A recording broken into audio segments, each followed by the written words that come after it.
Hola y sean bienvenidos a otro nuevo video. Hoy vamos a hablar del análisis nodal aplicado a circuitos que contengan fuentes de voltaje.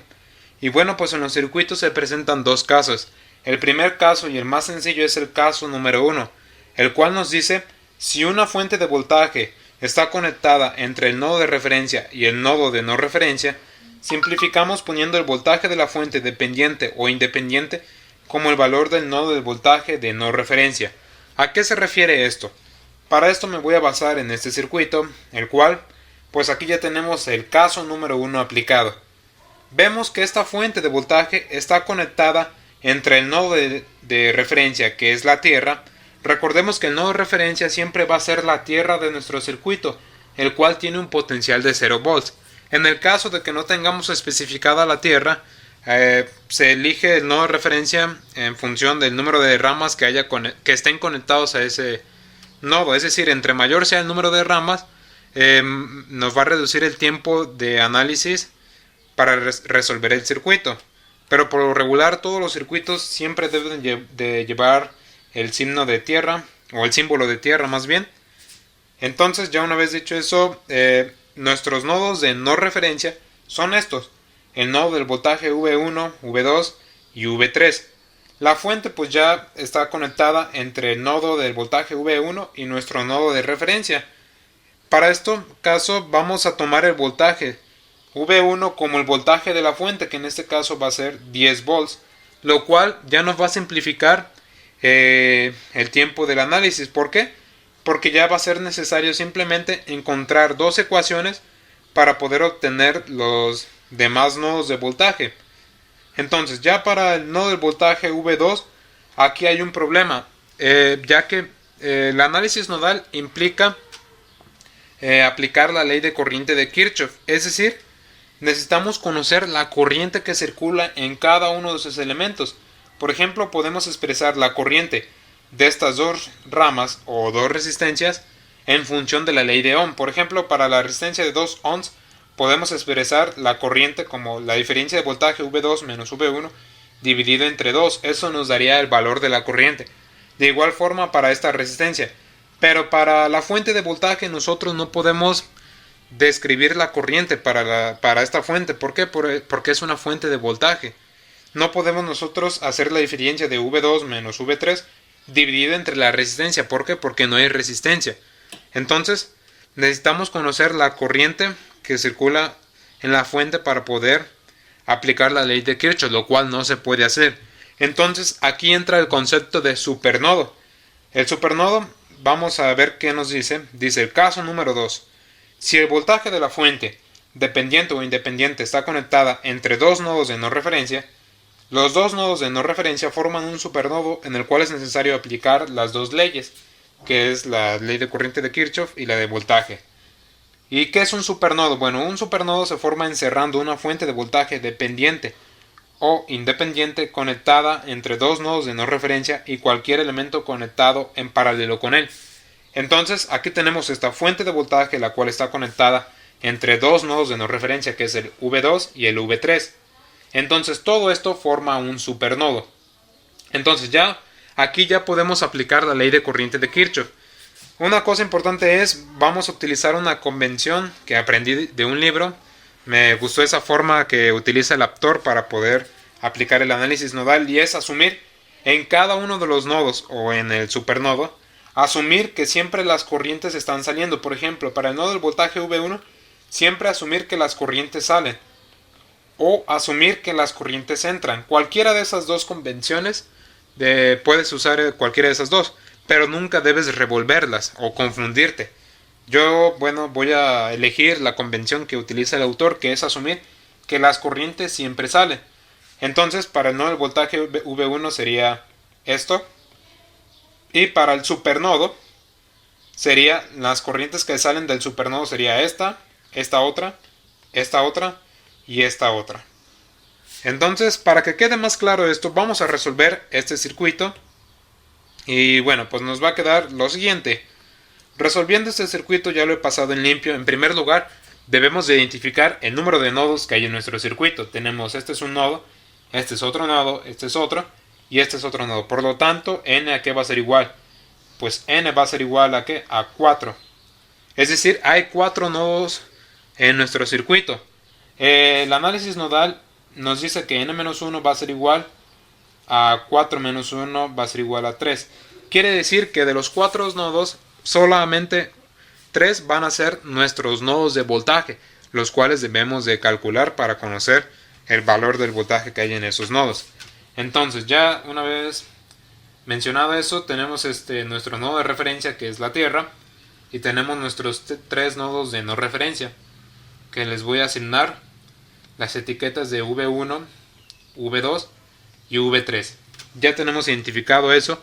Ahora hay que aplicar la ley de corriente de Kirchhoff para el nodo del voltaje V1. Para este caso, pues no es necesario aplicar la ley de corriente de Kirchhoff. ¿Por qué? Porque aquí tenemos el primer caso, que es, como ya se había mencionado, la fuente conectada entre el nodo de referencia, que es la Tierra, y nuestro nodo de no referencia, que es el voltaje V1. Por lo tanto, V1 ¿a qué va a ser igual? V1 pues va a ser igual a 10 volts. Ya que si nosotros midiéramos con un voltímetro de aquí a aquí, pues ¿qué vamos a medir? Vamos a medir exactamente el valor de la fuente de voltaje, que es 10 volts. Ahora, para el nodo del voltaje V2, que es no podemos aplicar la ley de corriente de Kirchhoff. ¿Por qué? Porque implica conocer la corriente que circula en esta fuente y no la podemos expresar matemáticamente. Entonces, aquí tenemos un supernodo, como se puede observar. Lo voy a encerrar. Este es nuestro supernodo. Todo esto es el supernodo. Entonces, como ya se había mencionado, vamos a hacer lo siguiente. Aplicamos la ley de corriente de Kirchhoff para el supernodo y nos va a dar lo siguiente. Vamos a indicar las corrientes que están saliendo del supernodo, que es la convención que vamos a utilizar. Ahí están, ya están indicadas las 4 corrientes. Y ahora vamos a asumir también que las corrientes que salen siempre las vamos a asumir negativas, y las corrientes que entran a un nodo o a un supernodo siempre van a ser positivas. Entonces, ya una vez dicho eso, nos va a quedar lo siguiente. Tenemos para la resistencia de 2 ohms, que es esta, vamos a expresar la corriente en función de la ley de Ohm.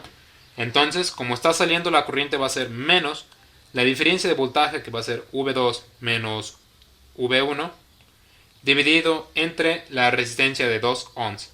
¿Por qué yo hice la diferencia de V2 menos V1 y no de forma contraria, V1 menos V2? ¿Por qué? Porque la dirección de la corriente me está indicando cómo debo hacer esa diferencia, ya que la corriente siempre circula de un potencial alto a un potencial bajo, y siempre se hace la diferencia del potencial alto menos el potencial bajo. Aquí queda explicado de una mejor manera. Tenemos la dirección de la corriente, por lo tanto el voltaje en la resistencia, ¿a qué va a ser igual? Pues va a ser igual a la diferencia de voltaje, que en este caso el potencial más alto, V1, menos V2. Si queremos conocer la corriente, pues va a ser igual a la diferencia de voltaje en la resistencia, que ya la tenemos, dividido entre la resistencia. Es por eso que se hace eso. Entonces, ya una vez teniendo eso, ahora para la corriente de la resistencia de 5 ohms va a ser menos la diferencia de voltaje V2 menos el voltaje de nuestro nodo de referencia, que en este caso es 0 volts, pues va a ser menos 0 dividido entre 5, menos para la resistencia de 6 ohms va a ser igual a V3 dividido entre 6, menos para la resistencia de 8 ohms pues va a ser igual a V3 menos V1 dividido entre 8, va a ser igual a 0. Ahora lo que vamos a hacer es aplicar matemáticas aquí. Multiplicamos por menos 1, ¿para qué? Para eliminar el signo de estas fracciones, y nos va a quedar lo siguiente. Si multiplicamos por menos 1, debe ser a ambos lados de la igualdad por menos 1, y nos va a quedar ya lo siguiente. Vamos a tener V2 menos V1 dividido entre 2 menos V2 dividido entre 5 menos V3 dividido entre 6 menos perdón, es más, me estoy confundiendo, es más V3 V1 dividido entre 8 va a ser igual a 0. Listo. Ya hemos cambiado el chip, ¿no? Ahora, ¿qué vamos a hacer? Agrupar términos semejantes para el término V1, para el término V2 y para el término V3. Entonces, agrupando los términos semejantes nos va a quedar lo siguiente. Abrimos paréntesis, menos 1/2 menos 1/8 por el voltaje V1, más, abrimos paréntesis, para el voltaje V2 vamos a tener 1/2 por V3 va a ser igual a 0. Ahora, ¿qué vamos a hacer? Sumar las fracciones dentro de los paréntesis para simplificar aún más la ecuación y nos va a quedar lo siguiente. Ya en forma decimal vamos a obtener menos 0.625. Si nos fijamos aquí, ya conocemos el valor del voltaje V1, por lo tanto vamos a reescribir la ecuación de la siguiente manera: 0.7 por el voltaje V2 más 0.291 V3 va a ser igual a ¿qué? Este término lo vamos a pasar al lado derecho con signo contrario, que en este caso va a ser positivo, y nos va a quedar lo siguiente: 0.625 por 10, el voltaje 1, que es 10 volts, y ya de manera definitiva la ecuación nos va a quedar así: 0.7 V2 más 0.291 V3 va a ser igual a 6.25 volts. Ya obtendríamos lo que es la primera ecuación. Ahora, ocupamos otra ecuación para poder resolver el sistema de ecuaciones. ¿De dónde podemos obtener la siguiente ecuación? Una, podemos aplicar la ley de voltaje de Kirchhoff a este lazo. De igual forma podemos hacerlo para este lazo, o simplemente a partir de la fuente que está creando el supernodo. Aquí el voltaje que en este caso tenemos, aquí se me pasó, tiene un valor de 20 volts. Tiene un valor de 20 volts, ahí está. El voltaje en la fuente, el voltaje en una rama, ¿cómo se puede expresar? Pues simplemente se hace lo siguiente. Como ya se había mencionado aquí, el voltaje en la resistencia, que va a ser igual a la diferencia de voltaje, simplemente. Entonces, el voltaje de la fuente, ¿a qué va a ser igual? Pues nos va a quedar lo siguiente: va a ser igual a la diferencia de voltaje V2 menos V3, ¿a qué va a ser igual? A nuestro valor de la fuente, que es 20 volts. Por lo tanto, la segunda ecuación va a ser esta. Va a ser V2 menos V3 va a ser igual a 20 volts. Esta sería la segunda ecuación, y ya obtendríamos las ecuaciones necesarias para poder resolver este circuito. Ahora que ya tenemos esas dos ecuaciones, ¿qué procede? Pues simplemente hay que resolver. Para esto vamos a aplicar Gauss-Jordan para resolver el sistema de ecuaciones. Bien, aquí ya he abierto una página en internet para resolver matrices utilizando Gauss-Jordan. Y bueno, para esto vamos a especificar las dimensiones de la matriz. Como son dos ecuaciones, va a ser dos filas por tres columnas. Dos columnas para las variables, que en este caso es V2 y V3, y la última columna para los voltajes. Le damos en set matriz, y ahora sí colocamos los valores de la primera ecuación. De la primera ecuación nos había dado 0.7 para el voltaje V2, para el voltaje V3 sería 0.291, que dio un valor de 6.25 volts. Para la ecuación número 2, que ya la tenemos aquí, que es esta, colocamos los valores y nos va a dar 1 para el voltaje V2 menos 1 para el voltaje V3, y el total pues va a ser 20 volts. Ahora le damos en resolver y ya obtendríamos lo que son los voltajes de los nodos V2 y V3. Nos va a quedar los valores 12.179 volts. Para el voltaje V3 pues va a ser menos 7.82 volts. Por lo tanto ya obtendríamos los voltajes de los nodos. Ya lo último que queda hacer es resolver, más bien simular este circuito en algún simulador para verificar que los datos que obtuvimos sean correctos. Bien, aquí se muestra el circuito ya simulado con todos los valores del circuito original y bueno, pues aquí nos está indicando ya el voltaje V1. Para el voltaje V1 de este nodo nos da un valor de 10 volts, que es el voltaje de la fuente, como ya se había mencionado. Para el voltaje V2 nos dio un valor de 12.184 volts en el simulador y lo calculado fue 12.179 volts, lo cual corresponde.